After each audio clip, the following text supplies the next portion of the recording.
Chaque jour, Charles et Carole vous présentent la leçon de l'école du sabbat.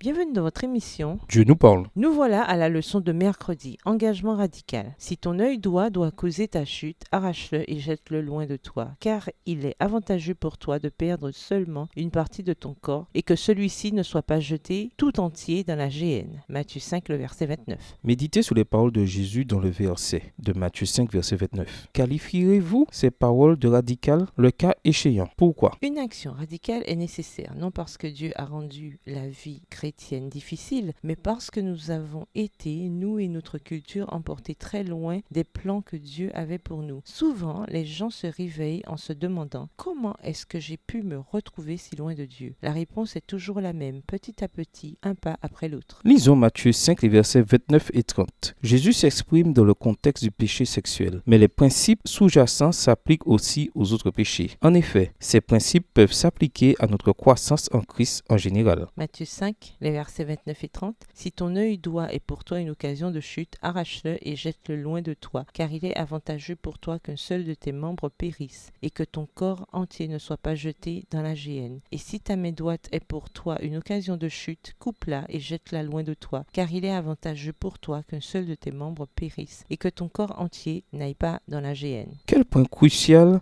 nous communique-t-il par ces paroles dans Matthieu 5, les versets 29 et 30? Sommes-nous vraiment appelés à nous mutiler littéralement? Jésus ne nous appelle pas à nous faire littéralement mal, pas du tout. Il nous appelle plutôt à contrôler nos pensées et donc nos corps, quel que soit le prix à payer. Remarquez que ces versets ne disent pas que nous devons prier pour que Dieu supprime instantanément les tendances pécheresses de nos vies. Parfois, dans sa grâce, Dieu peut le faire, mais le plus souvent, il nous appelle à prendre un engagement radical pour abandonner quelque chose ou pour commencer à faire quelque chose que nous n'avons peut-être pas du tout envie de faire. Et quel creuset cela peut être. Plus nous faisons les bons choix souvent, et plus nous devenons forts, et plus la tentation perd de sa puissance. Dieu se sert parfois de creuset pour attirer notre attention. Quand nous sommes distraits par le brouhaha ambiant, c'est dans le creuset que nous nous rendons compte combien nous nous sommes éloignés de Dieu. Le creuset peut être l'appel que Dieu nous fait afin que nous prenions une décision radicale pour revenir à son plan pour nous. Au revoir. Et à demain si Dieu veut.